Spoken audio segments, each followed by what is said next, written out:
So every year, the legislature, when they're in session, it's every other year, they do these things called Denton County Days, and they're sponsored by the Chamber of Commerce. And what it is the dignitaries or the delegates, mayor, city council members, county commissioners, county judges, they go to Austin to spend a day and meet with the delegates and the House and the Senate, put together all kinds of cool events, and they do presentations to speak to all of the delegates. This year, I went in for one day, and I want to talk a little bit about what the differences is between my opponent and myself and how we spent your tax dollars going to Austin.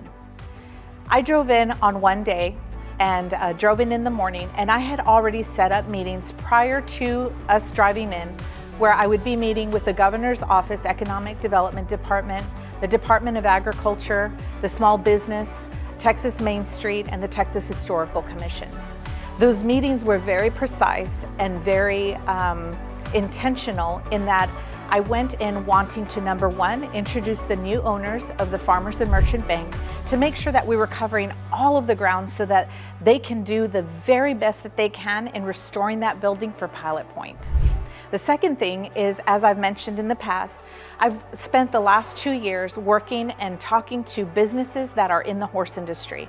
And so I wanted to get in front of the Governor's Economic Development Team and the Texas Agriculture Commission because I wanted to see what are the next steps so that we can help usher in those businesses.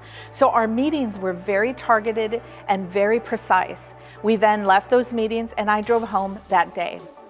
Versus my opponent, who stayed 2 nights in Austin. The event is actually 24 hours. It goes from 12 p.m. one day to 12 p.m. the next day, but he got in early so that he could have the opportunity to take photos with delegates and people walking around the Texas House and the Texas Senate. I'm not interested in using your tax dollars to try to get selfies with delegates or to try to get photo opportunities. I actually want to do business for you because if I'm going to be using your tax dollars to say that I'm serving you, I want to make sure that I'm actually serving you. And so I hope that you'll keep that in mind because the way that my opponent and I work is very different. And I do have relationships already with several of our representatives, our senators, and with all of the officials that help make our great state of Texas run. And I'm super proud of that, and I'm super proud of the opportunities that we took last week when we were at your state capitol.